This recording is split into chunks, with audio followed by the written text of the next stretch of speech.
Hola y bienvenidos a Pulso Global. A lo largo de esta miniserie, hemos navegado por las aguas más turbulentas de la historia humana a través del prisma del deporte. Hemos visto cómo un solo partido en el Estadio Maksimir fue el catalizador que fragmentó una nación entera en los Balcanes, convirtiendo a compañeros de equipo en enemigos de trinchera. Hemos recordado aquel milagro de 1914 donde, por unas horas, el estruendo de los cañones en la Gran Guerra fue silenciado por el rebote de un balón de cuero en el barro de Flandes. Nos estremecimos con el partido de la muerte en la Ucrania ocupada, donde el Dinamo de Kiev prefirió la gloria del mártir antes que la sumisión ante la esvástica. Pero hoy, para cerrar este ciclo de sangre, hierro y esperanza, llegamos al 21 de junio de 1998. Lyon, Francia. El Stade de Gerland. Dos naciones que no se hablaban desde hacía 2 décadas, cuyos gobiernos se habían dedicado sistemáticamente a deshumanizar al otro, estaban a punto de colisionar. No era solo el grupo F del Mundial, era el choque tectónico entre el Gran Satán y el Eje del Mal. Un partido que, según la inteligencia internacional, fue el evento de más alto riesgo en la historia moderna de la FIFA. En este cierre de temporada, analizamos cada capa de este encuentro, desde la geopolítica del petróleo hasta la psicología del abrazo. Pulso Global. Despierta el debate. Desafía lo que crees. Para entender la magnitud de lo que estaba en juego en aquel césped francés, debemos obligatoriamente salir de la cancha y retroceder en el tiempo hasta las raíces mismas del odio. Antes de 1979, Irán no era el enemigo de Estados Unidos, era su pieza de ajedrez más valiosa en el tablero del Golfo Pérsico. Bajo el mandato del Shah Mohammad Reza Pahlavi, Irán era una monarquía pro-occidental, modernizada a la fuerza y armada hasta los dientes por Washington. Pero el descontento social, alimentado por la represión de la policía secreta Sabak y la desigualdad económica, cristalizó en la Revolución Islámica. El regreso del ayatolá Jomeini de su exilio en París marcó el fin de una era y el inicio de una teocracia que veía en Estados Unidos la raíz de todos los males del mundo. El 4 de noviembre de 1979, el mundo cambió para siempre cuando cientos de estudiantes revolucionarios asaltaron la embajada estadounidense en Teherán, tomando a 52 diplomáticos como rehenes durante 444 días agónicos. Aquella imagen de los rehenes con los ojos vendados humilló a la administración de Jimmy Carter y grabó en el inconsciente colectivo estadounidense la idea de Irán como una nación hostil y fanática. A partir de ahí, el lenguaje diplomático desapareció, reemplazado por sanciones brutales, la ruptura total de relaciones y una retórica inflamada. Durante los años 80, mientras el fútbol iraní intentaba sobrevivir a una guerra devastadora contra el Irak de Saddam Hussein, Washington apoyaba indirectamente a Bagdad, proporcionando inteligencia y armas que se usaban contra los jóvenes iraníes en el frente. Para el pueblo persa, Estados Unidos no era solo un rival político, era el arquitecto del sufrimiento de sus hijos. Desde la perspectiva de la antropología social, el fútbol en este contexto no era un juego, sino un sustituto de la guerra de baja intensidad. El estadio se convierte en un espacio liminal, un territorio sagrado donde las naciones pueden proyectar sus conflictos, sus traumas y su necesidad de redención sin la necesidad de disparar un solo proyectil. En 1998, cuando el sorteo de la FIFA colocó a ambos países en el mismo grupo, el pánico se apoderó de los organizadores. El partido era una bomba de tiempo. La preparación logística fue un infierno de negociaciones secretas. La FIFA, bajo una presión política asfixiante, tuvo que lidiar con problemas que parecían absurdos pero que definían el honor nacional. El protocolo dictaba que Irán, como equipo B, debía caminar hacia Estados Unidos, el equipo A, para el saludo inicial.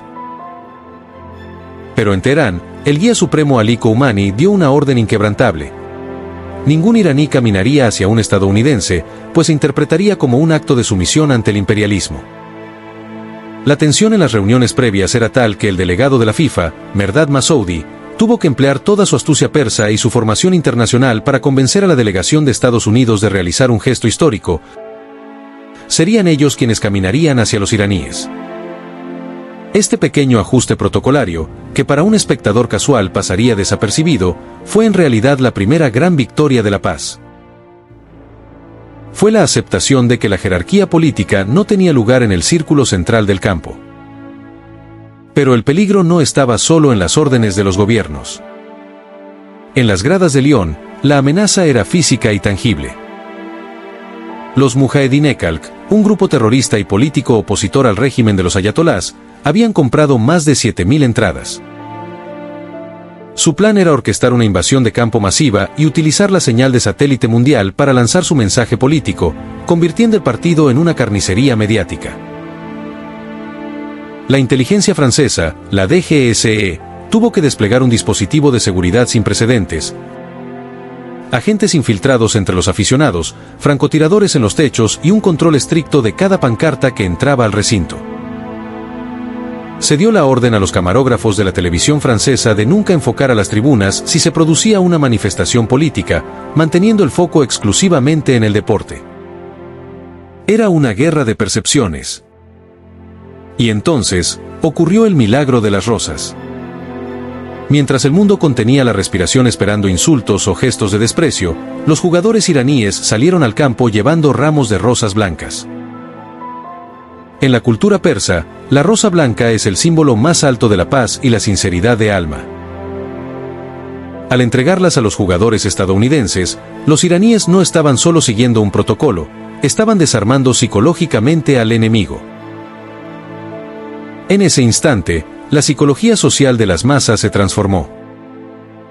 La imagen de los capitanes Thomas Dooley y Ahmad Reza Abedzadeh, permitiendo que sus equipos se mezclaran para una foto conjunta, en lugar de posar por separado, rompió la narrativa de la confrontación. Ya no eran dos ejércitos, eran 22 atletas compartiendo el mismo miedo y la misma pasión.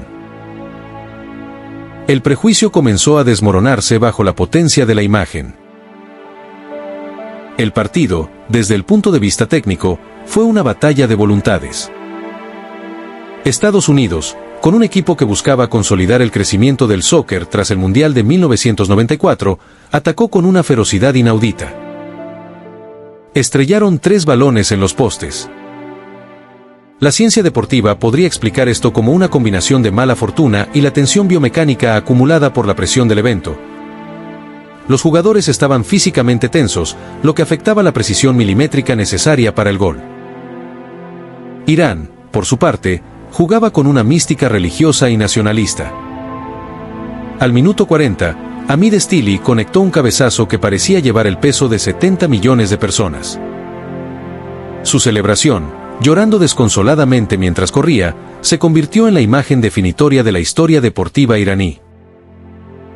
No era el grito de un conquistador, sino el llanto de un hombre que se sentía validado ante el mundo. En el segundo tiempo, Mehdi Madavikia aprovechó un contragolpe para sentenciar el 2-0. Aunque Brian McBride descontó para los norteamericanos, el resultado final de 2-1 a favor de Irán fue mucho más que un marcador. Fue la primera victoria de Irán en un mundial, y ocurrió ante el rival que más los había ignorado y sancionado. El legado social de este encuentro fue inmediato y transformador. En las calles de Teherán, la victoria provocó una explosión de júbilo que desbordó a las autoridades.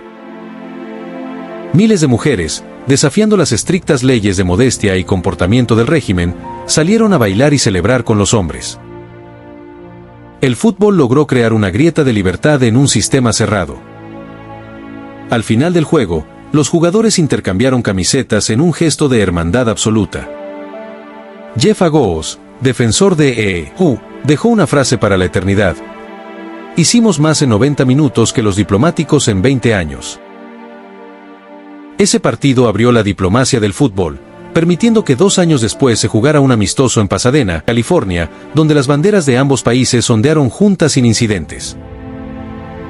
Hemos recorrido un siglo de historia desgarradora y fascinante, navegando desde los disparos en el Maksimir de Zagreb que fragmentaron Yugoslavia en 1000 pedazos, pasando por la tregua milagrosa de 1914 donde los soldados abandonaron las trincheras, hasta el heroísmo trágico de Kiev y finalmente, las rosas blancas de Lyon. Hoy, en pleno 2026, Mientras las tensiones geopolíticas entre Washington y Teherán persisten, los tratados nucleares van y vienen, y la retórica del conflicto eterno sigue dominando los titulares internacionales. Este partido de 1998 se erige como un monumento a una verdad fundamental que hemos explorado a lo largo de toda esta miniserie. El deporte posee una dualidad aterradora y hermosa a la vez.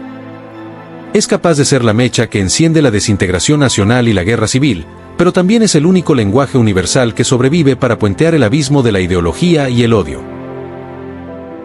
Hemos visto el horror en los estadios de Chile, la muerte en las canchas de Ucrania y la furia en los Balcanes, pero terminamos aquí, con un abrazo y una flor, porque nos enseña que, incluso en el momento de mayor tensión política de la historia moderna, siempre existe la posibilidad humana de elegir la paz por encima de la victoria. Al final, cuando el árbitro pita, no quedan imperios, ni sanciones económicas, ni revoluciones, ni banderas, solo quedan 22 seres humanos persiguiendo un balón y la esperanza compartida de que, si fuimos capaces de jugar juntos, tal vez, en algún punto del futuro, podamos aprender a vivir juntos. Gracias por haberme acompañado en esta travesía de Pulso Global. Este proyecto nació para buscar la verdad en el ruido del mundo y, aunque este sea nuestro último encuentro y el canal cierre aquí su historia, el pulso del mundo seguirá latiendo con fuerza. Yo he cumplido mi parte al contarlo, ahora les toca a ustedes no olvidarlo. Hasta siempre.